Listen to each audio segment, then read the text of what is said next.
135 గజాల భూమి కేవలం 8 లక్షలకే. ప్రతి నెల 10,000 మంత్లీ రెంటల్ ఇన్కమ్. డొక్కా మాణిక్య వరప్రసాద్ గారు ఒక మాజీ మంత్రివర్యులు. మీరు ఇలాంటి మచ్చలేని నాయకుడిగా, ఒక మేధావి వర్గానికి చెందిన నాయకుడిగా గుర్తింపు తెచ్చుకున్నారు. కానీ ఇప్పుడు మాత్రము డొక్కా మాణిక్య వరప్రసాద్ గారు నిలకడ లేని రాజకీయ నాయకుడు, అతనికి స్థిరత్వము లేదు అనే ఒక టీడీపీ నుంచి అలిగి బయటికి వచ్చి ఇక్కడికి వచ్చారు. ఇక్కడ అలిగి మళ్ళా టీడీపీలోకి వెళ్ళడం అనేది 1 year తర్వాత నరకం చూపించారు. ఒక రకంగా సీటు విషయంలో వైసీపీ శ్రేణుల్లో ఒక మాట అయితే నడుస్తుంది. నేను మేధావిని, నేను ఇంట్లో కుర్చీ వేసుకొని కూర్చుంటా, ప్రజల్లోకి వెళ్ళను, మీరే డబ్బు పెట్టాలి, మీరే గెలిపించాలనే విధంగా వ్యవహరించారు. తద్వారానే ఈ పరిస్థితి వచ్చిందంటారు వాళ్ళు. సజ్జల మరి గేట్ మ్యాన్ అసలు రానిట్లేదు కదా. ఏంటి సీఎం గారికి గేట్ మ్యాన్ ఆయనే కదా, ఆయన ద్వారానే గారిని గేట్ మ్యాన్ అంటారు మీరు. గేట్ ఇంకా చాలా ఉన్నాయి అతను చెప్పాలి. నువ్వు చంద్రబాబుని తిట్టు, తెలుగుదేశాన్ని తిట్టు, అమ్మవారిని తిట్టు, నీకు పదవి. ఇవన్నీ కూడా మీకు ఇస్తానన్న ఎమ్మెల్సీ పదవి లేదు, ఇస్తానన్న ఎమ్మెల్యే కుర్చీ కూడా ఇవ్వలేదు మీకు. కాబట్టి అక్కసుతో మీరు సజ్జల గారిని టార్గెట్ చేస్తున్నారని అవతల నుంచి వస్తున్న వాదన. నాలాగా ప్రజల్లో ఉండే రాజకీయ నాయకుడు ఈ జిల్లాలో ఎవరైనా ఉంటే నా రిటైర్మెంట్ నాగరాజు ముందు ఈరోజు అనౌన్స్ చేస్తాను. ఇంకా ఇది చివరి పార్టీనా, ఇంకా మారరా? ప్లేస్ ఈ ఇంట్లో అద్దెకున్నారు. ఈ అద్దెకున్న ఇంట్లో ఏం నీటి వసతి లేదు, కరెంట్ లేదు, దోమలు ఉన్నాయి, ఎలుకలు ఉన్నాయి, అన్నీ ఉన్నాయి. ఇల్లు మారితే తప్పేం కాదు. నా సిచ్యువేషన్ అలా. Welcome to Suman TV. నేను మీ నాగరాజ్ బైర్శెట్టిని. ఈరోజు మన అతిథి ఉమ్మడి ఆంధ్రప్రదేశ్ మాజీ మంత్రి, విభజిత ఆంధ్రప్రదేశ్ మాజీ ఎమ్మెల్సీ డొక్కా మాణిక్య వరప్రసాద్ గారు మనతో ఉన్నారు. అయితే ఈ ప్రోగ్రాం మనకు స్పాన్సర్ చేస్తోంది ఎకో తేజాస్. ఎలక్ట్రికల్ వాహనాల తయారీ రంగంలోని ఏపీలో అగ్రగామిగా నిలిచిన సంస్థ ఎకో తేజాస్. అన్ని వర్గాలు, అన్ని రంగాల ప్రజలకు అనువైన రీతిలో అందుబాటు ధరలతో వీరి దగ్గర వాహనాలు లభిస్తుంటాయి. ఒక్కసారి ఛార్జ్ చేసే చాలు 100 కిలోమీటర్లకు పైగా ప్రయాణించే వాహనాలు వీరి వద్ద ఉంటాయి. ఓకే, నమస్తే మాణిక్య వరప్రసాద్ గారు.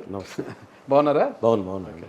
నాకు తెలిసి డొక్కా మాణిక్య వరప్రసాద్ గారు ఒక మాజీ మంత్రివర్యులు. మీరు ఉమ్మడి ఆంధ్రప్రదేశ్లో ఒక మచ్చలేని నాయకుడుగా, అంటే అవినీతి కావచ్చు, ఇంకోటి కావచ్చు, ఇలాంటి మచ్చలేని నాయకుడుగా, ఒక మేధావి వర్గానికి చెందిన నాయకుడిగా గుర్తింపు తెచ్చుకున్నారు.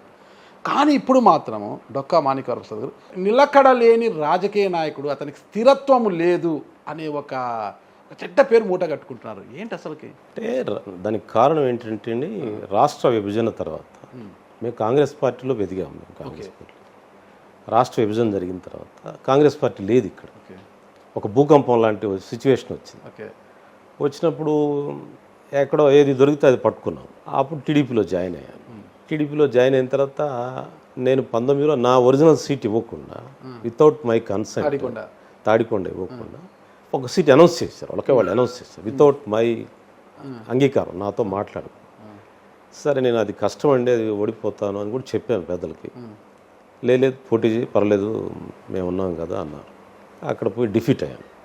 ఆ డిఫీట్ అప్పుడు బాగా ప్రెజర్ గురయ్యాను, కొంచెం ఆర్థిక ఇబ్బందులు పడ్డాను. బాగా ఖర్చు పెట్టారా?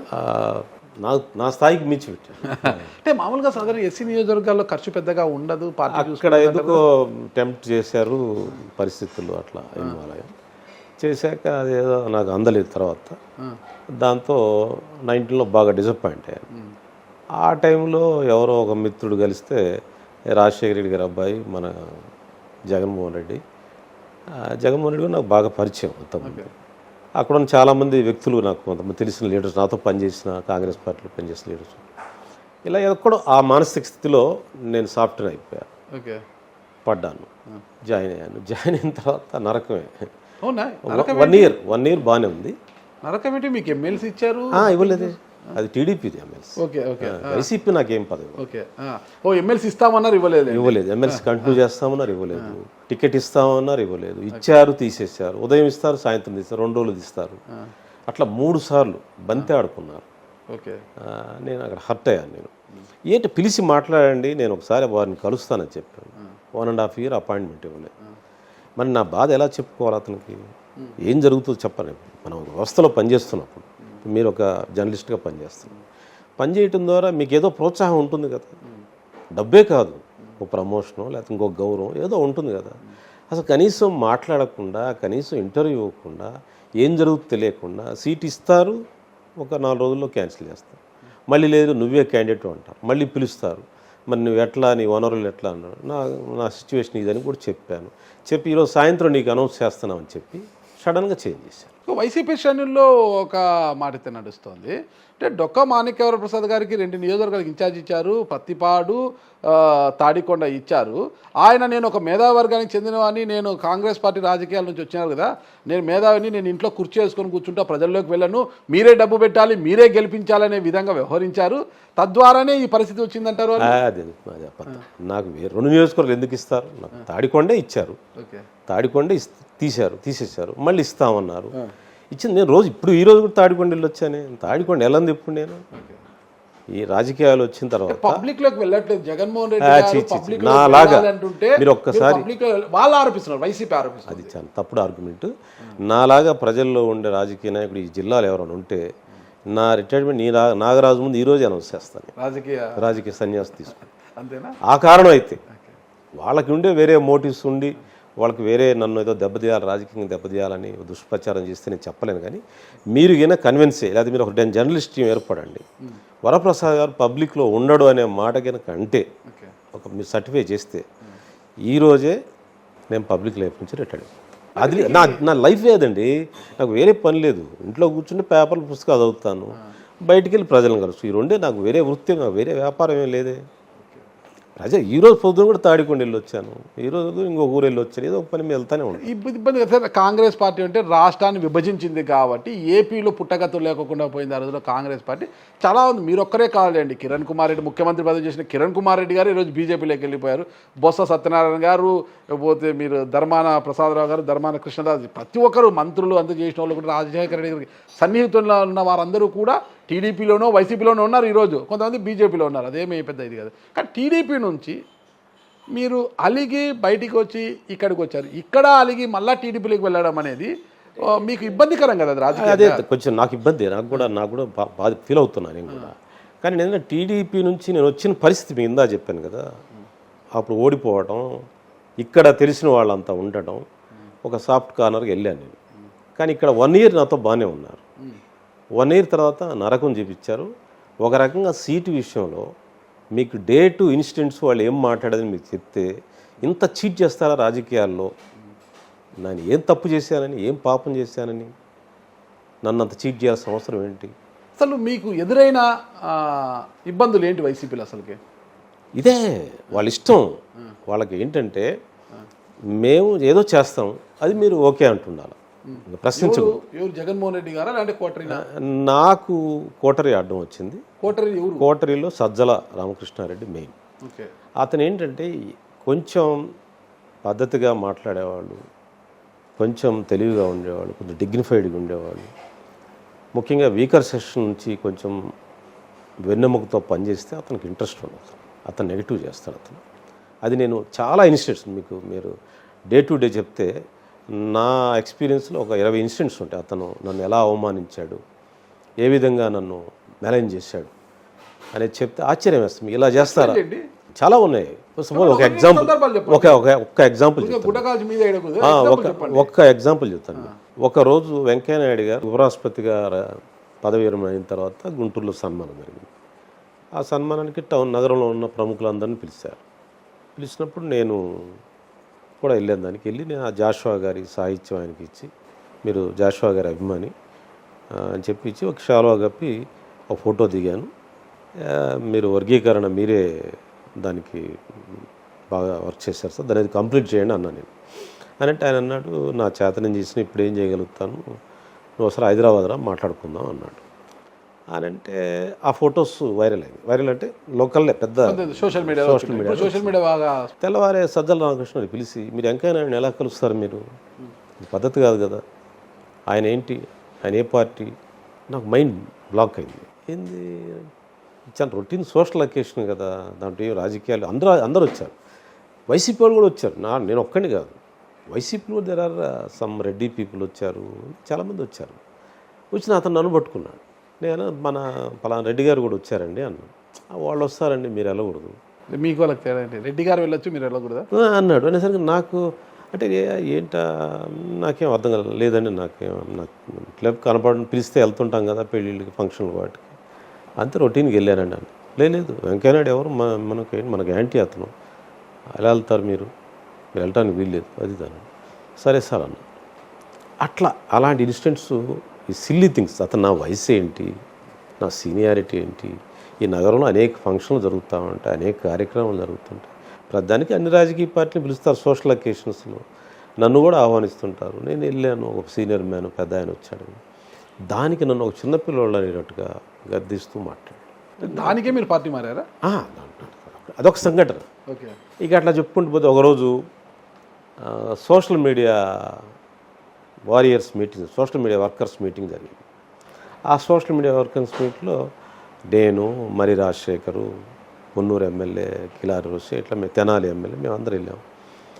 వెళ్ళి నేను అక్కడంతా పాపం యూత్ అంతా బీటెక్ ఎంటెక్ చదువుకున్న వాళ్ళు సోషల్ మీడియా, మేము అది చదువుకున్నామన్నా, మేము అది చదువుకున్నాం, సోషల్ మీడియాలో మేము కష్టపడుతున్నామన్నా, మమ్మల్ని ఎంకరేజ్ చేయట్లేదు పార్టీ అది ఇది అంటున్నారు అని. అంటే నేను అని మాట్లాడతాను పార్టీ వాళ్ళతో, అది ఏదో అంటాం కదా వాళ్ళతో అంటూ నేను మాట్లాడే సందర్భంలో, మీకు మీలాంటి కుర్రవాళ్ళని యంగ్ మంచి సోషల్ మీడియాలో బాగా మీరు పనిచేస్తున్నారు, మీలాంటి వాళ్ళకు ఒక ఎమ్మెల్యే టికెట్స్ కొంతమంది కానీ ఇవ్వాలి, ఇచ్చి ఎంకరేజ్ చేయాలన్నాను. తెల్లవారు నేను కారులో వెళ్తున్నానండి, నాకు వెంటనే ఫోన్ వచ్చింది. నువ్వు ఎట్లా ఎమ్మెల్యే టికెట్లు ఇవ్వాలని ఎట్లా చెప్తాను సోషల్ మీడియాలో? ఎవరు చెప్పారు?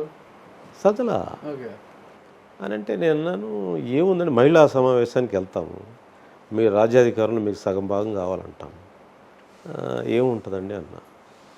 కృష్ణమోహన్ రెడ్డి ఫోన్ చేశాడు, తర్వాత మళ్ళీ ఎస్సీ సమావేశానికి వెళ్తాం, మనకు దళితుల రాజ్యాధికారం రావాలంట. అంటే వచ్చేస్తే మేము వాళ్ళని ఎంకరేజ్ చేయాలి, ప్రోత్సహించాలని నేను అన్నాను.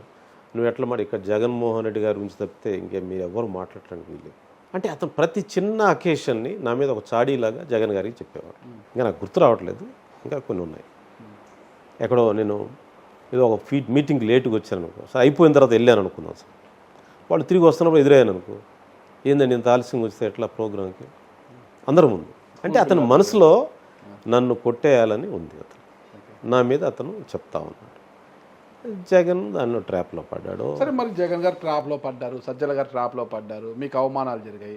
మళ్ళీ అధికారం ఉన్నప్పుడే మీరు ఎలాంటి పవర్ లేదు, మీకు వచ్చి టీడీపీలో చేరి టీడీపీకి మద్దతుగా నిలిచి పోరాటం చేయొచ్చు కదా. నేను డిసెంబర్లోనే జగన్మోహన్ రెడ్డి గారు నాకు ఒక అపాయింట్మెంట్ ఇప్పించండి, నాకు అవకాశం ఇప్పించండి, వారిని కలిసి నేను చెప్తాను నేను ఏం జరుగుతుంది ఇక్కడ, ఇలాంటివన్నీ సిల్లీ థింగ్స్ జరుగుతూ ఉన్నాయి.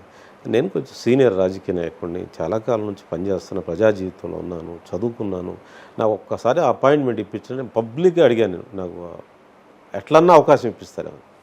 నో అవకాశం. ఎవరిని అడిగారు? డాష్ మీద మాట్లాడానండి, మీరు చూడండి, మీటింగ్లో మాట్లాడాను. సామాజిక సాధికార యాత్రలో నేను డయాస్ మీద మైక్లో వైరల్ అయింది, టీవీలో వచ్చేసింది. సామాజిక సాధికార జూపిడి గారు కూడా ఉంటారు కదా? లేడు, ఆయన లేడు, ఇక్కడ మా దగ్గర తాడికొండ దగ్గర సదస్సులో మాట్లాడితే అందరూ ఉన్నారు. మా ఆదిమలపు సురేష్ ఉన్నాడు, ఇంకా చాలామంది వచ్చారు, జోగి రమేష్ ఉన్నాడు. అందరూ ఆశ్చర్యపోయారు, ఏందని అంటే ఏంది అపాయింట్మెంట్ రాకపోతే నేను ఏం చేయాలి, ఏదో మనకేదో ఎంకరేజ్మెంట్ పార్టీ, ఇంకా ఏం పార్టీలు మారుతాం అది ఇదని నేను చెప్పాను. అయినా వాళ్ళు కరుణించలేదండి, నన్ను హ్యూమిలేట్ చేస్తూనే ఉన్నాడు సజ్జల. కాంగ్రెస్ పార్టీ భూస్థాపితం అయిపోయింది కాబట్టి ఏపీలో విభజిత ఆంధ్రప్రదేశ్లో టీడీపీలోకి వచ్చారు. టీడీపీలో నుంచి వైసీపీలోకి ఎక్కడా ఇంటికి చెడ్డ రేవడైపోయింది. టీడీపీ మీకు ఎమ్మెల్సీ పదవి ఇచ్చింది. అయితే టీడీపీలో మీరు ఎమ్మెల్సీగా ఉండగా వైఎస్ఆర్ కాంగ్రెస్ పార్టీ అధికారంలోకి వచ్చిన వెంటనే 3 రాజధానుల బిల్లు ప్రవేశపెట్టారు. కానీ శాసన మండలికి ఆ బిల్లు వచ్చినప్పుడు మీరు టీడీపీ శాసన మండలి సభ్యుగా ఉంటూనే మీరు విప్పును ధిక్కరించారనే ఆరోపణ కూడా మీకు ఉంది కదా? అంటే ఆరోపణ ఏంటంటే, నేను ఆ రోజు వైసీపీ వాళ్ళతో మాట్లాడలేదు. అప్పటికి ఒక 20 రోజులు 30 రోజుల ముందే వాళ్ళు నాతో సంభాషణలో ఉన్నారు. కొంతమంది పెద్ద నాకు తెలిసిన స్నేహితులు మాట్లాడుతూ ఉన్నారు. అప్పుడు చాలామంది, అంతకుముందు నాకంటే ముందు చాలామంది జాయిన్ అయ్యారు, టీడీపీ నుంచి వైసీపీలో జాయిన్ అయ్యారు. నేను కూడా చెప్తున్నా, ఆ ప్రెషర్లో కొంచెం వీక్గా ఉన్న ఆ సిచ్యువేషన్లో కొంచెం సాఫ్ట్ కార్నరు, మంచి మెజారిటీతో వచ్చింది ప్రభుత్వం, సరే తెలిసిన వాళ్ళు అందరూ రమ్మంటున్నారు అని ఒక సాఫ్ట్ కార్నర్ ఉన్నా. ఆ టైంలో వాళ్ళు వచ్చి 3 రాజధానులకు ఓటేయమన్నారు. నేను ఓటేయను, నేను అని చెప్పి నేను రాజీనామా చేశాను. అంతేగాని నేను ఓటేనని చెప్పాను. ఆ లెటర్ కూడా రాశాను. అప్పుడే నేను మీ మీద ఆ రోజు నమ్మకం పోయింది అంటారు. ఆ రోజు నేను ఒక లెటర్ రాశాను. మీరు నా రాజీనామా పత్రం మీరు కావాలంటే వెరిఫై చేసి 3 రాజధానులను వ్యతిరేకిస్తున్నాను రాశాను ఆ లెటర్. నాకు అదే అర్థం కాదు. 3 రాజధానులను వ్యతిరేకించారు మీరు. ఎస్, 3 రాజధానులను మీరు సమైక్య ఆంధ్రప్రదేశ్కు పోరాటం చేస్తూనే ఒకవేళ ఆంధ్రప్రదేశ్ విభజిస్తే అమరావతి రాజధాని కావాలని అడిగిన వారు మొట్టమొదటి వారు మీరు అప్పట్లో. అవును, అది నాకు గుర్తుంది. అవును. కానీ 3 రాజధానులను వ్యతిరేకించిన డొక్కా గారు దానికి ఎవరైతే రూపకర్తనో అదే పార్టీలోకి ఎలా వెళ్ళారు మీరు? అంతకంటే ముందే జరిగింది సంభాషణ అంటున్నా. టెక్నికల్గా ఆ రోజు జరిగింది. కానీ ఎలక్షన్స్ వరకు 3 రాజధానులు అయితే వాళ్ళు నిలబడ్డారు. అవును, విశాఖపట్నంలో ప్రమాణ స్వీకారానికి కూడా ఏర్పాట్లు చేసుకున్నారు వాళ్ళు. కానీ మీరు 3 రాజధానులకు వ్యతిరేకమైనప్పుడు దానికి ఎవరైతే రూపకర్తనో ఆ పార్టీలోకి జాయినింగ్ సిచ్యువేషన్ చెప్పని అండి. నా జాయినింగ్ ఆ రోజు మాట్లాడలేదు. అంతకు ముందే వాళ్ళతో టచ్లో ఉన్నాను నేను. అంతకుముందు టచ్లో ఉండి సంభాషించి ఎప్పుడో ఈ వారం నెక్స్ట్ వారం అనుకుంటా ఉన్నాం జాయినింగ్. అది ఎక్కడెక్కడో డిలే అయింది. ఆ రోజు నన్ను ఓటింగ్కి రమ్మని అడిగారు. నేను ఓటింగ్కి రాను అని చెప్పి నేను రాజీనామా చేసి సైలెంట్గా ఉన్నాను. అంటే అప్పటికే నేను మానసికంగా వైసీపీకి వెళ్ళటానికి అంత ముందే డిసిషన్ అయిపోయింది. ఎందుకు అంటే ఇక్కడ వచ్చిన ఆరోపణ ఏంటంటే టీడీపీలో ఇంకా పదవీ కాలం అయిపోయి వచ్చింది ఎమ్మెల్సీగా, దాని కొనసాగింపుగా మళ్ళీ వైసీపీలోకి వెళ్తే మెజారిటీతో ఉన్న ప్రభుత్వము ఇంకా 5 ఏళ్ళు ఉంటుంది కాబట్టి మళ్ళా కొనసాగింపు ఎమ్మెల్సీ వస్తుంది. అక్కడ కొద్దిగా హ్యాపీగా ఉండే అధికార ప్రభుత్వంలో బాగా హ్యాపీగా ఉండొచ్చనే ఉద్దేశంతో మీ స్వలాభం కోసమే వెళ్ళారనేది ఒక ఆరోపణ ఉంది. లాభం అంటే అంత ఇదేం కాదు, కానీ ఒకవేళ నాకైతే ఆ సిచ్యువేషన్లో కొంచెం సాఫ్ట్ కార్నర్గా వెళ్ళిన మాట వాస్తవమే. తెలిసిన వాళ్ళంతా మాట్లాడటం, మీరు వస్తే బాగుంటుంది అంటాం. నేను కొంచెం సాఫ్ట్ అయిన మాట వాస్తవమే. నాకు ఎమ్మెల్సీ ఇస్తా ఉన్నారు వాళ్ళు. ఓకే, ఈ 3 ఏళ్ళు నీకు ఎట్లా ఈ 3 ఏళ్ళు ఉంది కదా, నెక్స్ట్ మళ్ళీ 6 years నీకు ఎమ్మెల్సీ ఇస్తామని మాట్లాడారు. నేను ఇంకా నాకు ఎలక్షన్ ఖర్చు లేదు, రిటైర్డ్ అయిపోదామని ఆ ట్రాప్లో పడిన మాట వాస్తవే. కానీ మీ యొక్క సహజ శైలికి అది విరుద్ధం. చాలా విరుద్ధం. మంత్రిగా పనిచేశారు, 2 శాఖలు చేశారు మీరు. ఫస్ట్ కిరణ్ కుమార్ రెడ్డి గారి హయాంలో మీరు ఫస్ట్ రాజశేఖర రెడ్డి హయాంలో విద్యాశాఖ మంత్రిగా పనిచేశారు మీరు. రోషయ్య గారి సీఎంగా ఉన్నప్పుడు కూడా కొనసాగింపు అయింది. కిరణ్ కుమార్ రెడ్డి గారు వచ్చినాక పంచాయతీరాజ్ రూరల్ డెవలప్మెంట్ చేశారు మీరు. అసలుకి మంచి శాఖలు 2 మంచి పోర్ట్ఫోలియో మంత్రిగా చేశారు. ఒక చిన్న మచ్చలేని నాయకుడిగా అయితే పేరు తెచ్చుకున్నారు. కానీ ఈ యొక్క దానికి చిన్న చాలా నేను కూడా ఫీల్ అవుతున్నా, రిగ్రెట్స్ అవుతున్నాను. బలహీన క్షణాలు అంటారు కదా. ఓకే, ఆ బలహీన క్షణాలు డొక్కా గారిని కూడా లొంగదీస్తాయంటారా? అంత తెలిసిన వాళ్ళు మాట్లాడేసరికి అంత నాతో క్లాస్మేట్స్ లాంటి కొలీగ్స్ అంత వాళ్ళంతా గెలిచున్నారు, బాగా జోష్గా ఉంది. ఇక్కడేమో నేను కొంచెం నిరాధారణకు గురయ్యానే ఫీలింగ్లోకి వెళ్ళిపోయాను. నాకు అనవసరమైన సీట్ ఇచ్చారు, నేను ఓడిపోయాను. తర్వాత ఎవరు మాట్లాడట్లేదు, నన్ను ఎవరు అడ్రస్ చేయట్లేదు. ఇక్కడేమో అందరు రమ్మంటున్నారు తెలిసిన వాళ్ళు. ఇలాగా బలహీన క్షణాలు దానికి. సరే, అక్కడ టీడీపీ మిమ్మల్ని శత్రువుని చూసినట్టు చూసేసింది. అంటే మా మాట వినకుండా అవతలకు ఫిరాయించాడు. 3 రాజధానుల బిల్లుకు సంబంధించి మద్దతు ఇచ్చి అవతలకు వెళ్ళిపోయాడు. మీరు ఓటు వేసారో లేదు పక్కన పెడితే వెళ్ళిపోయాడు అనేది వాళ్ళు వెళ్ళిపోయినా కూడా ఆయన రాజీనామా చేసినా కూడా టీడీపీ చేయాల్సిన విప్ అయితే అలాగే ఉంది అని కూడా చెప్పారు. అప్పుడు విప్ అయితే అలాగే ఉంది డొక్కా గారికి అనేసి. ఓకేనా, అట్లా చేసేయలేదు. కానీ మీ మీద అయితే వాళ్ళకు కొంత సహజం జలస వచ్చింది. తర్వాత వైసీపీలోకి వచ్చారు. వైసీపీలో కూడా న్యాయం జరగలేదు మీరు. తిరిగి మళ్ళీ టీడీపీలోకి వచ్చారు. తిరిగి రావడం టీడీపీలో మళ్ళీ మీకు ఏ గుర్తింపు లేదు. అసలు గుర్తింపు సంక్షోభములో డొక్కా గారు కొట్టిమిట్టాడుతున్నారు ఈరోజు అనే పరిస్థితికి వచ్చారు. అట్లానే కాదు, ఇంకా ఆ సిచ్యువేషన్లో ఇంకా వైసీపీలో నిరాదరణ గురయ్యాను కదా. ఇంటర్వ్యూ కూడా ఇవ్వట్లేదు కదా. ఇంటర్వ్యూ ఇవ్వకుండా అతను బాగా హ్యూమిలేట్ చేస్తున్నాడు. సజ్జల మరి గేట్ మ్యాన్ అసలు రానిట్లేదు కదా. గేట్ మ్యాన్ అంటే సజ్జల అంటే గేట్ సీఎం గారికి గేట్ మ్యాన్ ఆయనే కదా. ఆయన ద్వారానే ఎలా గేట్ ఇంకా చాలా ఉన్నాయి అతనికి చెప్పాలి. అతని క్రిమినాలజీ చెప్పాలంటే చెప్పండి, చాలా ఉన్నాయి. అతను ఇంకా అపాయింట్మెంట్ ఇవ్వడు, చేయడు. అతను కలవటమే కష్టం అయిపోతాం. ఇక నాకు సఫికేషన్, నన్ను అవమానించారు, చేశారని నేను ఇట్లా ఉన్నప్పుడు ఎవరో ఒక మిత్రుడు, ఒక ఎక్స్ఎమ్మెల్సీ ఒక ఆయన ఉన్నాడు, గోదావరి జిల్లా మిత్రుడు.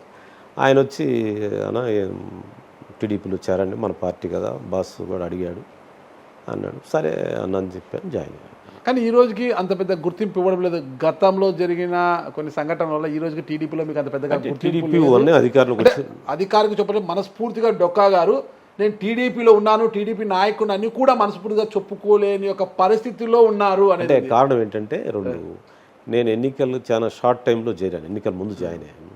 జాయిన్ అయినంత వాళ్ళకి మంచి మెజారిటీ వచ్చింది, గెలుచున్నారు. చాలామంది క్యాడర్ ఏమనుకుంటున్నారంటే మేము కష్టపడి గెలిచాము, ఇప్పుడు కొత్తగా వస్తే పదవులు వాళ్ళకి వెళ్తాయేమో అని ఒక ఇది కూడా ఉంది. సో వాళ్ళందరినీ ఎందుకు డిస్ప్లీజ్ చేయాలి, ముందు వాళ్ళ పదవులు వాళ్ళు తీసుకొనివ్వండి. నేను అడిగింది ఏంది, నాకు జాయినింగ్ అప్పుడు టీడీపీ వాళ్ళతో నేను మాట్లాడింది, నాకు జిల్లా టీడీపీ పార్టీ అధ్యక్ష పదవి ఇవ్వండి, తర్వాత ఇన్ డ్యూ కోర్సులో ఎమ్మెల్సీ ఇవ్వండి అని చెప్పి అడిగాను నేను. దానికి నాతో మాట్లాడిన వాళ్ళు ఓకే అన్నారు. వాళ్ళు ఆ పైన కూడా మాట్లాడారు, పెద్ద ఆయన కూడా ఒప్పుకున్నారు. నేను వెళ్ళి జాయిన్ అయ్యాను. నేను పార్టీలో పనిచేద్దాం అనుకుంటున్నా కానీ ఇప్పుడే నేను అధికార పదవుల కోసం రాలేదు. కానీ కొంతమంది మాకు ఎస్సీ లీడర్లు లేకపోతే తెలిసిన ఇక్కడ గుంటూరులో చాలామంది ఆశావాళ్ళు ఉంటారు కదా, నేను సీనియర్గా యూనివర్సిటీ ఈయనకు వస్తుందేమో, మాకు అవకాశాలు పోతాయేమని కొంతమంది అనుకుంటా ఉన్నారు. పాపం వాళ్ళకు కొంత టైం ఇద్దామని చెప్పి నేను కొంత ఇంకా యాక్టివ్ కాలేదు. దానికి రాయపాటి అనుంగ శిష్యుడిగా రాజకీయాల్లోకి వచ్చిన డొక్కా మాణిక్య వరప్రసాద్ గారు, సరే రాయపాటి గారి మీద విమర్శలు వచ్చాయో కానీ మీ మీద ఎప్పుడు విమర్శలు అలా అవినీతి విమర్శలు, కానీ ఇప్పుడు ఈ రాజకీయాల వల్ల ఒక స్థిరత్వం లేని నాయకుడిగా ఆరోపణలు వస్తుంటే దానికి నేను కూడా చింతిస్తున్నాను, ఫీల్ అవుతున్నాను. కానీ ఎక్కడొక చోట లేకపోతే నాలాంటి పేదవాళ్ళకి ఎక్కడ వాయిస్ ఉండొచ్చు. నేను ఏ పార్టీలో లేననుకోండి, ఎక్కడ మనగలుగుతాను, ఎట్లా మనగలుగుతాను రాజకీయాన్ని? రాజకీయం అనేది నా వృత్తి, రాజకీయం అనేది నా వృత్తి, నా ప్రవృత్తి, పబ్లిక్ లైఫ్ అనేది నా ప్రవృత్తి. నాకు ఎక్కడో చోట ఉండాలి. ఉండటానికి అక్కడ నాకు ఇంకా జగన్ అనేది అర్థమైపోయింది, అది రాక్షస పరిపాలన, అక్కడ ఉండలేను. చంద్రబాబు గారు చూశాను, ఇది better seniority, better matured person. Okay, Lokesh గారితో కూడా నాకు మంచి పరిచయాలు ఉన్నాయి. సరే, తప్పు జరిగింది, మళ్ళీ వాళ్ళు ఆహ్వానిస్తున్నారు. వెళ్ళి మన అంటే నా మనసులో ఉన్న జరిగిన తప్పుని సవరించుకోవడానికి కోర్స్ కరెక్షన్ అంటారు కదా, కోర్స్ కరెక్షన్ లాగా జాయిన్ అయ్యాను. ఇంకా ఇది చివరి పార్టీనా, ఇంకా మారరా? ఇంకా నేను రాజకీయాలకు సంబంధించి అవకాశం ఇస్తే పార్టీ అధ్యక్ష పదవి నాకు నేను అడుగుతుంది, అధ్యక్ష పదవి ఇస్తే చేసి నేను ప్రూవ్ చేసుకొని తర్వాత నాకు ఎమ్మెల్సీ అని చెప్పి అడిగాను. చూద్దాం ఏం జరుగుతుంది. ఇది రెండు జరగలేదు అనుకోండి, ఇదే చివరి పార్టీ, లేదంటే మళ్ళీ ఏమైనా భవిష్యత్తులో మళ్ళీ ఇంకేమున్నా ఇంకా అవకాశం జగన్ దగ్గర పోవాలా? జనసేన ఉంది, బీజేపీ ఉంది, కాంగ్రెస్ ఉంది, మీ సొంత పార్టీ మీ పుట్టిల్లు ఉంది కదా కాంగ్రెస్ పార్టీ. ఇప్పుడే మీ మహానేత వైఎస్ రాజశేఖర రెడ్డి గారి గారాలపట్టి వైఎస్ షర్మిల గారు ఈరోజు పిసిసి అధ్యక్షులు. అక్కడ ఎవరు నాకు మంచిగా లేరు, హ్యాపీగా లేరు అక్కడ కూడా. చంద్రబాబు గారితో మంచి సంకేతాలు ఉన్నాయి నాకు, అదేం లేదు.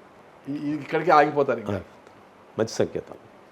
ఓకే, మనం ఏమంత బాధపడాల్సిన ఇలా టైం పడుతుంది. ఎందుకంటే వాళ్ళకి కూడా మంచి మెజారిటీ వచ్చింది, 164 సీట్స్ వచ్చాయి, కూటమి. వాళ్ళందరికీ పదవులు ఇచ్చుకునేయండి, మన టర్న్ మనకు వస్తుంది, వెయిట్ చేద్దాం.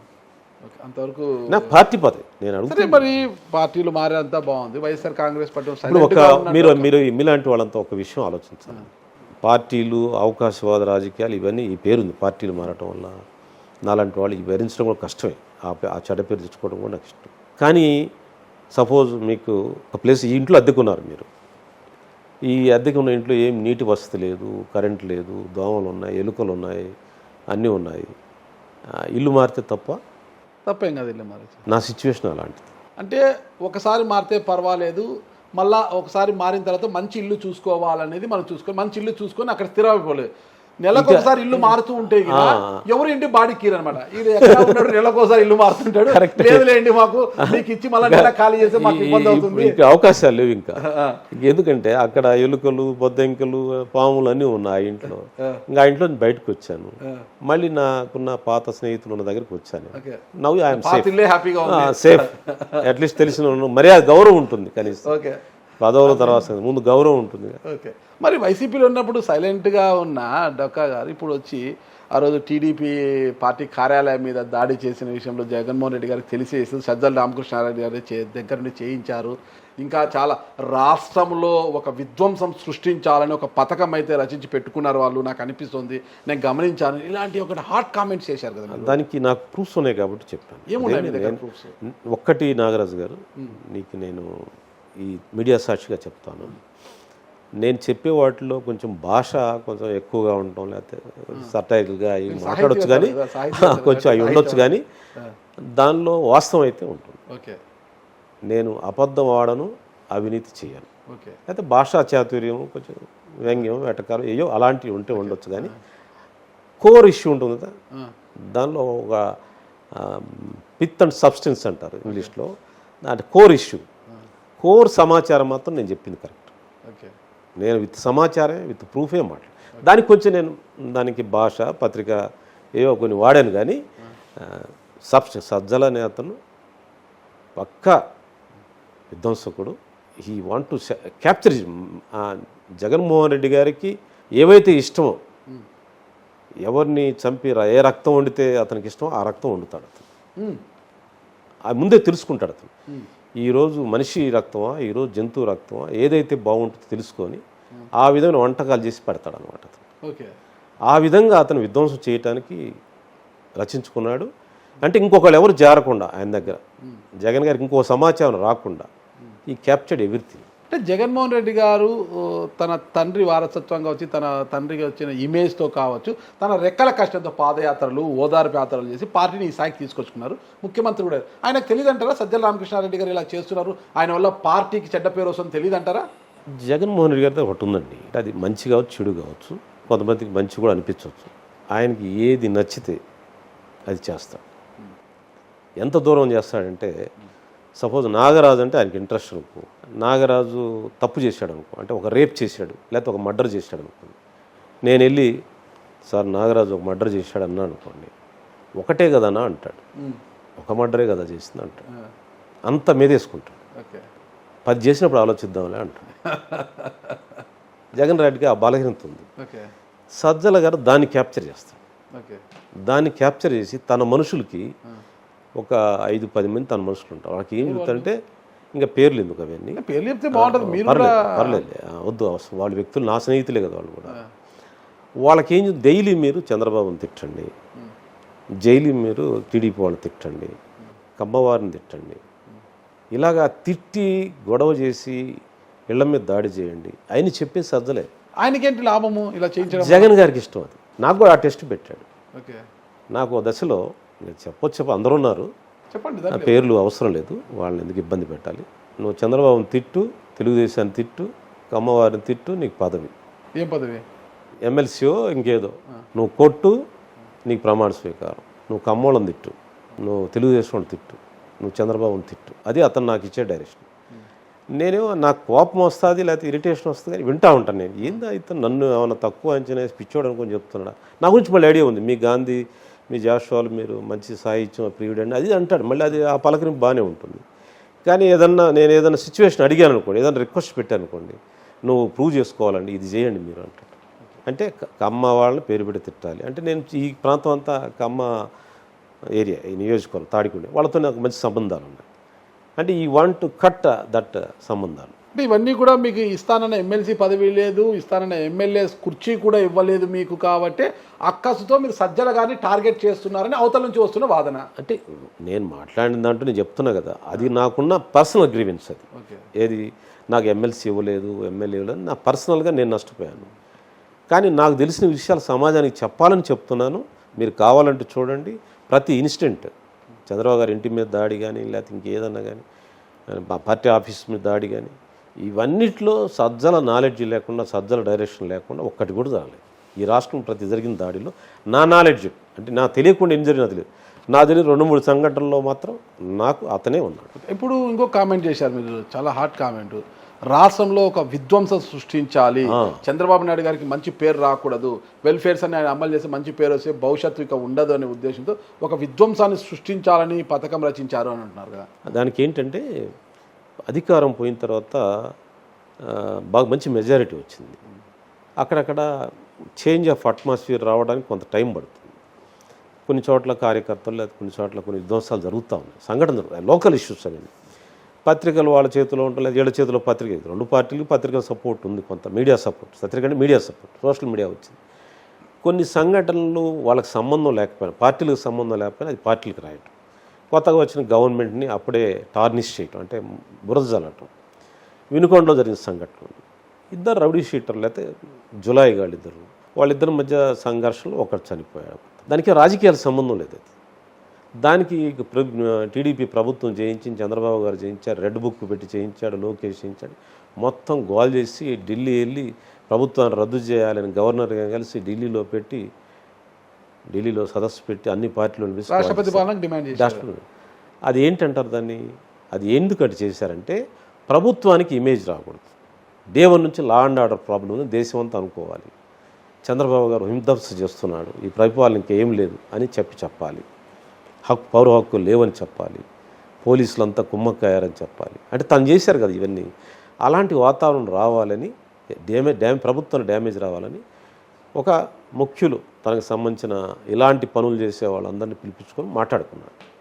అంటే ఇది ఎలాంటిదంటే, అంటే రీసెంట్గా ఒక సినిమా వచ్చింది, కల్కి అని సినిమా వచ్చింది. ఆ కల్కి సినిమాలో కమాండర్ అని ఒక అతను ఉంటాడు. ఆ కమాండర్ ఇలాంటి ఇన్స్ట్రక్షన్ ఇస్తూ ఉంటాడు, ఇలాగ మీరు ఈ విధంగా విధ్వంసం చేయండి, అది చేయండి, ఇది అని చెప్తాడు. దానిలో అనేక మంది పని చేస్తూ ఉంటారు, డ్రాప్ అవుతూ ఉంటారు. అలాగా నేను కూడా కల్కి సినిమా కాంప్లెక్స్ ఉంది కదా, ఆ కాంప్లెక్స్లో కమాండరు అక్కడ కూడా హిందీ యాక్టర్ కూడా ఉంటాడు. ఇక్కడ కమాండర్ సజ్జల. ఇతను ఈ కమాండరు వీళ్ళని పిలిపించుకొని, ఈ డాన్లు పిలిపించుకొని మాట్లాడాడు. ఉన్నారు కొంతమంది, ఇంకా తెలిసిన వాళ్ళు, నాకు తెలిసిన నీకు తెలిసిన వాళ్ళు, వాళ్ళ పేరు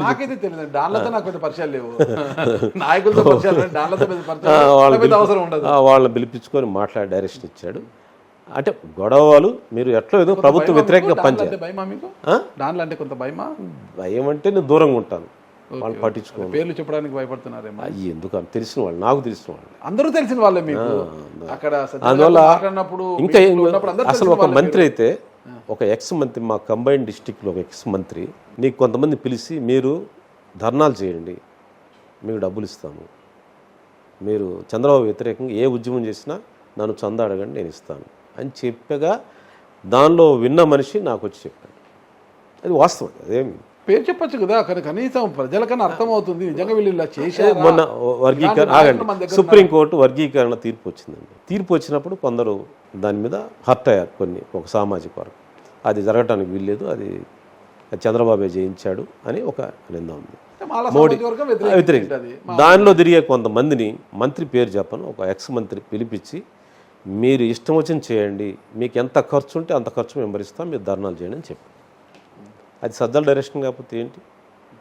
that man is very close to Sajjala క్యాంపులో ఉంటాడు. ఆ సామాజిక వర్గము సజ్జల గారి దగ్గర, సజ్జల గారి క్యాంప్ అందరికీ తెలిసిన మంత్రి, మాజీ మంత్రి, ఎవరన్నా పేరు అనవసరం. అది దానిలో ఎందుకంటే మేము అంతా కలిసే ఉంటాం కదా. విజయవాడ ఉంది, విజయవాడ నుంచి ఒక ఫ్రెండ్ ఫోన్ చేశాడు, ఆ మంత్రి గారు ఇట్లా చెప్తున్నాడు ధర్నాలు చేయమంటే, కొత్తగా వచ్చిన ప్రభుత్వం కేసులు ఎదుర్కొంటారు, మీ భవిష్యత్తు నాశనం అవుతుంది, ఏదో ఒక 6 నెలలు టైం ఇవ్వండి, కూలింగ్ పీరియడ్ ఇవ్వండి ప్రభుత్వానికి, మీరు పనిచేయడానికి చాలా ఇష్యూస్ వస్తాయి, రాజకీయాల్లో ఇంతటితో అయిపోతుందా, వద్దని నేను సరి చెప్పాను. కానీ ఆ మంత్రి ఫోన్లు చేసి వాళ్ళకి మీకు డబ్బులు ఇస్తాను, మీరు ఖర్చులు ఇస్తాను, మీకు కోర్టులో కేసులు వస్తే మేము మంచిగా లాయర్లు పెట్టి తీస్తాం, చేయండి అని చెప్తున్నాడు. అంటే ఇది డాన్ డైరెక్షన్ కాదా, ఇది కమాండర్ డైరెక్షన్ కాదా? ఇది అంటే డాన్లకు కమాండరు సజ్జల గారా? కమాండర్ సజ్జల. ఓకే, మరి డాన్లు ఎవరెవరు, ఒకరిద్దరు పేర్లు చెప్పరా? బాగుంది, మీకే తెలుస్తుంది. మీకు ఇప్పుడు పార్టీ ఆఫీస్ ఎవరు దాడి చేశారు? ఓకే, ఎవరన్నా ప్రజాస్వామ్య ప్రభుత్వాల్లో, మేము కూడా రాజకీయాల్లో, మీరు కూడా చాలా కాలం చూస్తున్నారు, ఒక పార్టీ ఆఫీస్ మీద ధర్నా చేస్తారు.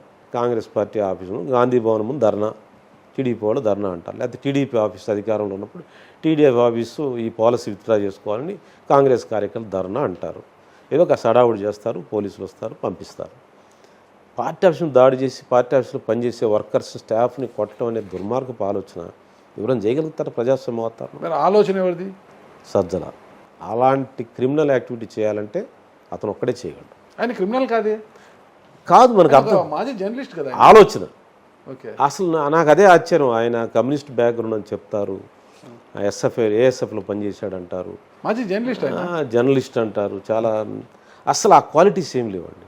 నేను కూడా కొంతకాలం జర్నలిస్ట్ చేశాను ఏమో, కానీ నాకు చాలా సీనియర్ జర్నలిస్ట్ నాకు తెలుసు. చాలా ఆయన గురించి నేను సాక్షిలో చాలా దూరం ఉన్నాడు, మేనేజింగ్ ఉన్నాడు, ఎడిటర్గా, ఈడీగా, ఏదో చాలా ఉన్నాయి కదా. అస్సలు ఆ జర్నలిస్టిక్ బ్యాక్గ్రౌండ్ నేను మొన్న 5 ఏళ్ళు చూడలేదండి. అసలు ఆ షేడ్ లేదు. ఇతను విలన్ ఈరోజు బయటకు వచ్చాడు. నేను చూసాను, నేను ఇప్పుడు 2 సంఘటనలు చెప్పాను కదా మీకు. ఎవరన్నా చేస్తారా సిల్లీగా? రాజకీయాలు ఎవరన్నా నా ఏజ్లు, కనీసం నా ఏజ్, బహుశా ఆయన ఏజ్కి అటు ఇటుగా ఉంటాను నేను, నాకు చెప్పొచ్చు అవి కనీసం. లేకపోతే వాళ్ళ పిఏతోనన్నా ఎందుకన్నా పోయేదని అంటాం. లేకపోతే ఇలాంటి వాళ్ళు చెప్పాలంటే ఏం చెప్తాం, నాగరాజు చెప్పోయా ఇలా వద్దని చెప్పని అంటాము డైరెక్ట్ నాకే. అంటే అది ఎంత ఏ మనస్తత్వంలో ఉండే అధికారం శాశ్వతం అనుకున్నాడు కదా అతను, ఏ దుర్మార్గం చేయొచ్చు అని అతను రాజకీయాల్లో చిన్నప్పటి నుంచి కార్యకర్తగా వచ్చి రాజకీయాల్లో ఒక చిన్న కుటుంబం, ఒక అస్పృశ్య కులంలోంచి వచ్చి ఎదిగి చదువుకొని మెరిట్ ద్వారా 10 మందితో మంచి అనిపించుకున్న రాజకీయ నాయకుడు నేను. నన్ను ఆ విధంగా కొట్టేస్తే భవిష్యత్తు ఏంటంటే ఎంతమంది భవిష్యత్తు కొట్టేశారు? అంతేందుకు మీ అనంతపూర్ జిల్లా తీసుకోండి. అనంతపూర్ జిల్లాలో 2 రిజర్వ్డ్ సీట్స్ ఉన్నాయి. 2 రిజర్వ్స్ ఎవరికి ఇచ్చారు? ఒకళ్ళ ఇంట్లో పనిచేసే డ్రైవర్కి ఇచ్చారు, ఇంకొక అతను ఎవరో స్మాల్ పిల్లలు. అంటే ఆ జిల్లాలో చదువుకున్న వాళ్ళకి ఇవ్వకూడదా? కాస్త వెన్నెముక వెత్తుకొని చదువుకొని జ్ఞానంతో బుద్ధితో పనిచేస్తే అనిచేస్తారు. వాళ్ళ డ్యూటీ ఏంటంటే తిట్టాలి, తెలుగుదేశంలో తిట్టాలి, చంద్రబాబుని తిట్టాలి, లోకేష్ని తిట్టాలి, కమ్మవారిని తిట్టాలి. ఇది టార్గెట్. ఇది చేస్తే వాళ్ళకి ఆహారం తిన్నట్టు ఉంటుంది. ఇప్పుడు పదవులు అనుభవించిన వాళ్ళంతా కూడా అలా తిట్టిన వారేనా?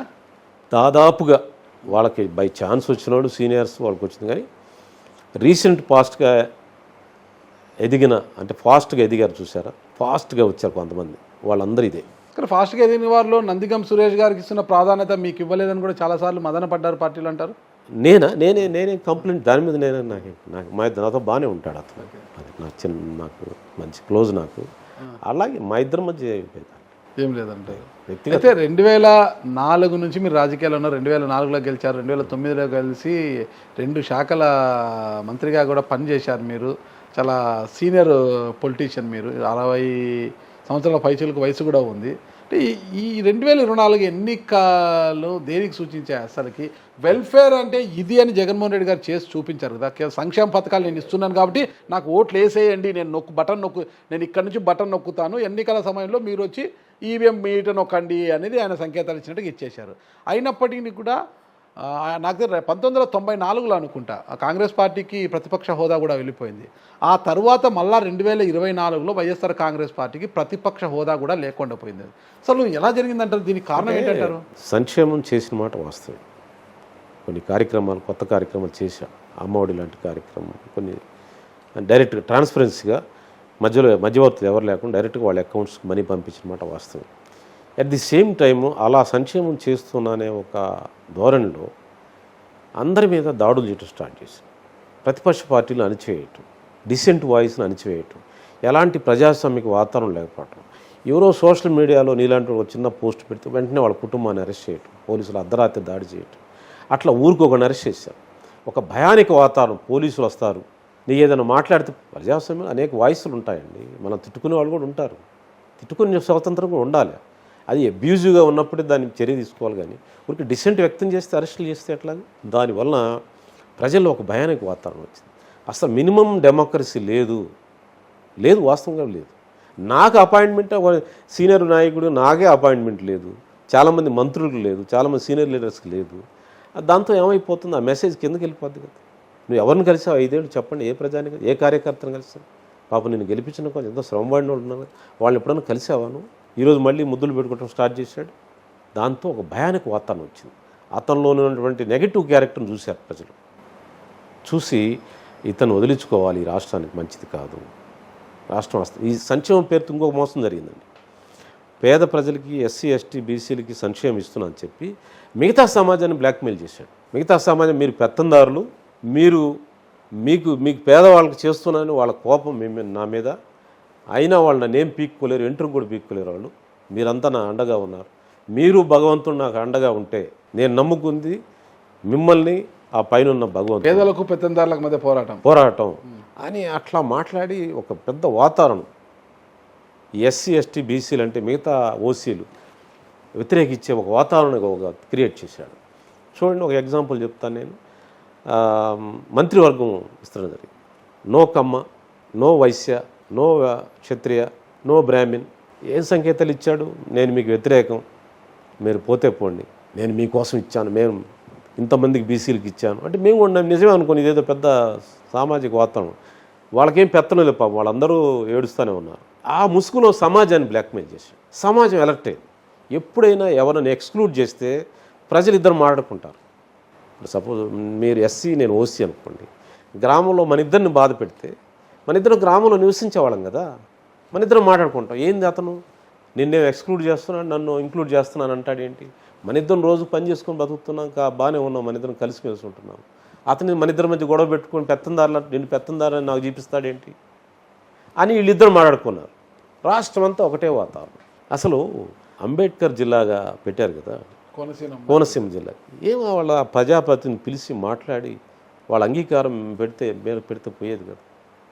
అంబేద్కర్ గారు లాంటి మహానుభావుని ఒక జిల్లాకు పేరు పెట్టి పెద్ద విధ్వంసం చేయించుకున్నావు కదా. సమాజంలో అలాంటి వాతావరణం తెచ్చుకోవాలన్నా ఆ రోజన్నా నువ్వు తెలుసుకున్నావా సమాజం ఎలా ఆలోచిస్తుందా? మరి ఈ రోజు ఏమైంది? అంబేద్కర్ గారు విగ్రహం ఏర్పాటు చేశారు జగన్మోహన్ రెడ్డి గారి హయాంలోనే, అది వైసీపీ హయాంలోనే ఏర్పడింది. స్మృతివనము 100 కోట్లు ఖర్చు పెట్టి దాన్ని 400 కోట్లు పచ్చి.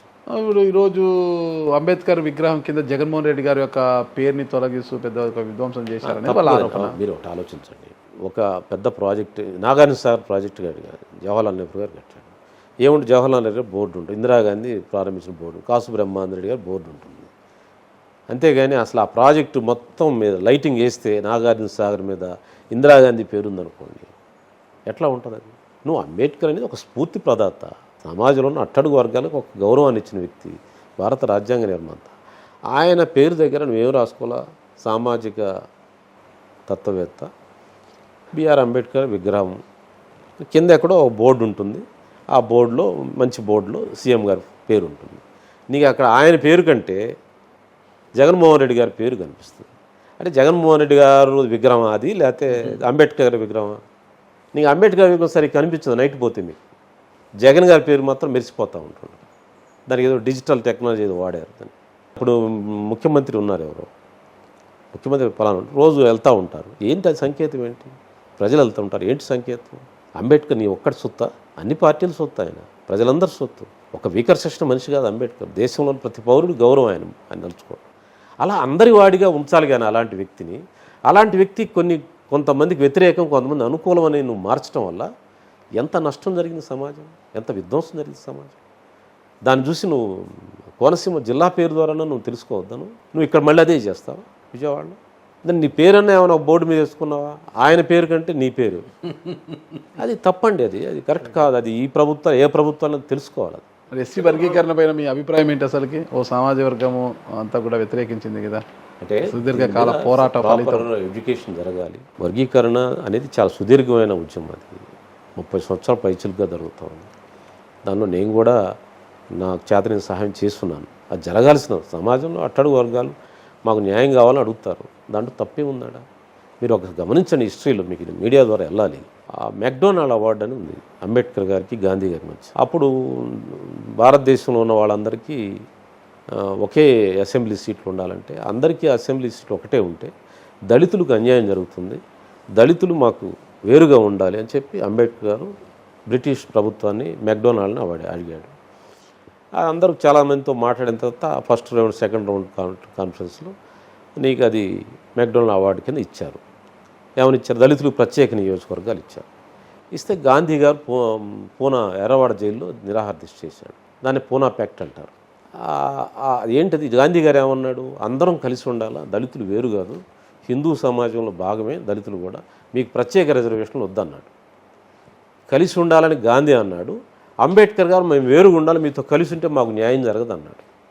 అంటే ఏంటి అంబేద్కర్ గారి ఉద్దేశం ఏంటి? కలిసి ఉంటే మాకు ఏం జరగనివ్వరు, మీ పెత్తనే జరుగుద్ది అనే ఉద్దేశం అయింది. అలాగే వర్గీకరణలో నువ్వు 100% రిజర్వేషన్ ఉంటే నువ్వు 100%లో నువ్వు వెళ్లకుండా 15% నీకు ఎందుకు ఇచ్చారు? 15% ఎందుకు ఇచ్చారంటే నువ్వు 100% ఉంటే నీకు దక్కవు కాబట్టి, నీకు ఒక్కటి కూడా రాదు కాబట్టి. అలా నీ 15%లో నాకు దక్కట్లేదు కాబట్టి నాకు 6% 7% కావాలని నేను అడుగుతున్నాను. నేను తప్పే ఉందాడా? ఆ రోజు అంబేద్కరు గాంధీ గారి డిబేట్లో జరిగింది, ఈరోజు వర్గీకరణలో జరుగుతుంది ఒకటే. ఈరోజు అంబేద్కర్ని ఫాలో అయ్యేవాళ్ళే వర్గీకరణ వ్యతిరేకించడం అంటే అంబేద్కర్ గారిని వ్యతిరేకించడం. గాంధీ గారు కూడా కలిసి ఉందామన్నాడు అందరూ. నీకు రిజర్వేషన్ వచ్చినప్పుడల్లా గుర్తుపెట్టుకోండి, ఈ భారతదేశంలో రిజర్వేషన్లు వచ్చినప్పుడల్లా కలిసి ఉందాం, విడదీయొద్దు అంటారు. మండల్ కమిషన్ వచ్చింది, మురళీధర కమిషన్ వచ్చింది, ఎప్పుడు వచ్చినా దేశాన్ని విడదీస్తున్నారంటారు. మరి వాళ్ళ కింద వాడికి సహాయం ఎట్లా చేయాలి? లాస్ట్ పర్సన్కి ఎట్లా సహాయం చేయాలి? అందుకే కదా రిజర్వేషన్ వచ్చింది, అందుకే కదా రాజ్యాంగంలో అంబేద్కర్ గారు పెట్టింది. అది లాస్ట్ పర్సన్కి ఇస్తే మళ్ళీ ఇది అందుకున్నవాడు ఒప్పుకోరు. అందువల్ల వర్గీకరణ జరగాలి, న్యాయమైంది. బట్ అయితే వాళ్ళు చెప్తున్న గ్రీవెన్స్ కూడా ఏమైనా ఉంటే విని సార్ట్అవుట్ చేయాలి. ఇక ఫైనల్గా డొక్కా గారి యొక్క పొలిటికల్ గోల్ ఏంటి అసలుకి, అచీవ్మెంట్? అంటే కాంగ్రెస్ పార్టీలో ఉన్నప్పుడు నేను చాలా డ్రీమ్స్తో వచ్చాను. రాష్ట్రం విడిపోయిన తర్వాత రకరకాలుగా జరిగింది. ఇప్పుడు ప్రజెంట్ సిచ్యువేషన్ మీకు చెప్పాను నేను. ఇప్పుడు ఏం లేదు, ప్రజల్లో ఒక కల్చరల్ యాక్టివిటీస్ చేసి కింద సమాజాన్ని ఒక కల్చరల్గా ఒక హై పొజిషన్లో తీసుకెళ్ళాలి. వాళ్ళకి కొన్ని సిస్టమ్స్, కొత్త సిస్టమ్స్ నేర్పించాలి, కొత్త ఆలోచనలు నేర్పించాలి. సమాజంలో వాళ్ళకి గౌరవం తేవాలి. వాళ్ళకి అత్యధిక సమాజం ఏ విధంగా ఆలోచిస్తుందో అలాంటి ఆలోచనలు కింద సమాజం రావాలి, వాళ్ళు ఎదగాలి, సమాజంలో వాళ్ళ గౌరవం పొందాలి. ఆ విధంగా కొన్ని కార్యక్రమాలు చేస్తూ ఉన్నాను. ఇది ఇంకా విస్తృతం చేస్తాను వాటిని. ఓకే, మీరు ఉస్మాన్ యూనివర్సిటీలో లౌకికవాదం అనే టాపిక్ పైన పిహెచ్డి చేస్తున్నారు కదా, పూర్తయిందా థీసిస్ అంతా కూడా? థీసిస్ పిహెచ్డి సబ్మిట్ చేశానండి. చేసిన అది కొంచెం ప్రాసెస్లో ఉండగా మళ్ళీ విత్డ్రా చేసుకున్నాను. ఎందుకు? అంటే నా ఆలోచనలు కొంచెం మారాయి. మీ ఆలోచన మారిందా, వ్యవస్థ మారిందా? నా వ్యవస్థలో ఉన్న పరిస్థితులు మారాయా? లేదు, నా ఆలోచనలో మార్పు వచ్చింది. ఏంటి ఆ ఆలోచనలో మార్పు? ఆ టాపిక్ సెలెక్ట్ చేసుకున్నప్పుడే నాలో గాంధీ ప్రవేశించాడు. ఓకే, గాంధీ బాగా చదువుతాం, గాంధీ గారి ఆలోచనలు బాగా ప్రచారం చేస్తూ ఉంటాం. ప్రతి సంవత్సరం గాంధీ గారి జన్మదినం, వర్ధంతి కార్యక్రమాలు, నెల గాంధీ అనే కార్యక్రమాలు, ఈ విధంగా డిస్కోర్సెస్ కండక్ట్ చేస్తూ ఉంటాను. గాంధీ గారి గురించి కొన్ని పత్రికల వ్యాసాలు కూడా రాశాను నేను. బహుశా అంటే మీరు చెప్తే కొంత ఈ పార్టీలు మారటం వల్ల నాకు కూడా సిగ్గుగా ఉంది, కానీ నా పర్సనల్ లైఫ్లో, నా ఆలోచనలో, నా థింకింగ్లో ప్రతి అంశంలో గాంధీ గారు ఉంటారు. నా డైలీ లైఫ్ అబ్జర్వ్ చేస్తే కానీ అర్థం. నేను ఒక అవినీతి చేయలేదు, అబద్ధం ఆడలేదు, లేకపోతే కొత్త భాష కొంచెం ఇంప్రూవ్ చేయను, నా కాన్షియస్గా చేయను. ఒకళ్ళు పొరపాటు చేసినా మళ్ళీ నేనంటే వాళ్ళు సారీ చెప్తాను. ఫ్లోలో ఏదైనా అన్నా పొరపాటు అయిందని చెప్తాను. నేను తప్పు చేయను. నేను చాలా నా కాన్షియస్. మా అమ్మ కనిపిస్తుంది నాకు వెంటనే. అమ్మగారి పేరు ఏంటండి? లోలమ్మ. నాన్నగారి పేరు? భిక్షం. ఏం చేశారు వారు? మా నాన్న టీచర్గా చేశారు. ఓకే, టీచర్ కుమారుడు. మీ స్వగ్రామం మీద? గురజాల. ఎంతమంది సంతానం వారికి? మేము 6 సిస్టర్స్, మేము 2 బ్రదర్స్. 8 మంది. మీరు పెద్దవారా? మా అన్నయ్య పెద్దవాడిని చనిపోయాడు. మా సిస్టర్స్ కూడా 2 చనిపోయారు. ఇప్పుడు ఒక 4. మీ స్టడీస్ అంతా కదా? నా స్టడీస్ గురజాల ఇంటర్మీడియట్ వరకు అండి. డిగ్రీ మాచర్ల, యూనివర్సిటీ ఇక్కడ నాగార్జున యూనివర్సిటీ. ఏ సబ్జెక్ట్లో చేశారు? లాలోని పిహెచ్డి కూడా. డిగ్రీ మాచర్ల. అంటే మళ్ళా డిగ్రీతో లా చేశారు? డిగ్రీతో లా చేశారు. లా ఏసీ కాలేజీ. డిగ్రీ నేను BSc biological science. Okay okay. మళ్ళీ నేను మెడికల్ ఎంట్రన్స్ కూడా రాశాను. ఓకే, రాలే, అది ఏదో 2-3 మార్కులు పోయింది. ఓకే. తర్వాత మీరు రైల్వేస్లో ఏదో టచ్? లీగల్ అడ్వైజర్గా ఉన్నాను.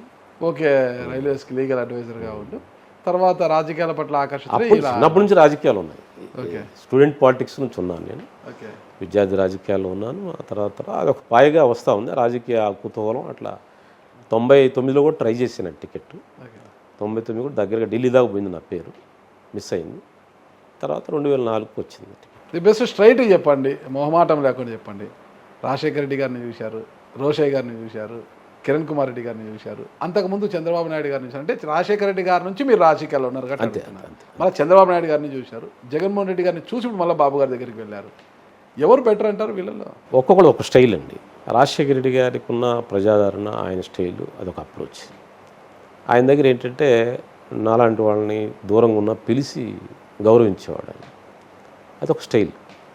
బాగా మాస్ లీడర్ ఆయన, మంచిగా ఎంకరేజ్ చేస్తారు. పేదల పట్ల కూడా కొంచెం కైండ్ హార్ట్. చంద్రబాబు గారి స్టైల్ ఏంటంటే సబ్జెక్ట్ ఉంది, నాలెడ్జ్ ఉందంటే బాగా ఎంకరేజ్ చేస్తాడు. బహుశా నేను కంటిన్యూ అయ్యి ఉంటే నన్ను ఏ స్థాయిలో పెట్టుండేవాడు. నాకు ఎక్కడో ఇన్కన్వీనియన్స్ వచ్చి నేను అది కూడా వైసీపీలో ఉన్న మిత్రులు, స్నేహితులు వీళ్ళ సాంగత్యం వల్ల దెబ్బతిన్నాను. దెబ్బతింటే పాపం వాళ్ళేదో ముంచారని కాదు, అక్కడికి వెళ్ళాక జగన్ గారు మారిపోయారు. తత్వం బోధపడింది. జగన్ గారు ముఖ్యమంత్రి అయ్యాక ఆయన మారాడు. ముఖ్యమంత్రి అయిన 2-3 నెలల తర్వాత అసలు ఆయన విశ్వరూపం బయటకు, అసలు మనిషి బయటకు వచ్చేసాడు. బయటకు వచ్చి ధ్వంసం చేసుకున్నాడు. ఇంత పరిపాలన చేశాడు, సంక్షేమం చేశానని పేరే కానీ అంత చెడ్డ పేరు తెచ్చుకోవాల్సిన అవసరం. రాజశేఖర రెడ్డి గారికి జగన్ గారికి తేడా ఏంటి? నో మ్యాచ్ అండి. రాముడు రావణాసురుడికి తేడా ఉంది. మరి రోషయ్య గారిని, కిరణ్ కుమార్ రెడ్డి గారిని చూసారా? రోషయ్య గారు మెచ్యూర్డ్ పర్సన్ కదండి. కిరణ్ కుమార్ గారు అంత మెచ్యూర్డ్ లేదు, లేకపోతే తన చేతనే గవర్నెన్స్ చేశాడు, కానీ కిరణ్ కుమార్ రెడ్డి అంత ఫెయిర్ మనిషి కాదు. థ్యాంక్ యూ డొక్క మాణిక్య వసంత్ గారు. ఇప్పటికే అంటే ఒక మంచి నాయకుడిగా పేరు తెచ్చుకున్న మీరు ఇక మీదటైనా కండువాలు మార్చడం మానేసి స్థిరత్వం లేని నాయకుడు అన్న పేరు నుంచి మీరు తప్పుకుంటారని ఆశిస్తున్నాను. ఒక్క మాట, నా ఎజెండా మారలేదు. ఓకే, ఎజెండా మారలేదు. పూర్ పీపుల్ కోసం నేను చిన్నప్పటి నుంచి పనిచేస్తా ఉన్నాను. పేదల పక్షవాతిగా ఉన్నాను. నేను పేదల అభ్యున్నతి కోసం పనిచేస్తాను. నా ఆలోచన, నా ఎజెండా ఎట్టి పరిస్థితుల్లో మారలేదు. ఎక్కడో ఉండాలి కాబట్టి ఉంటుంది. అద్దిల్లు మారినా డొక్కా గారు ఎజెండా మారదు. ఓకే, ఖచ్చితంగా మీరు అలాగే ముందుకు పోవాలని కోరుకుంటానండి. Thank you. నమస్తే అండి.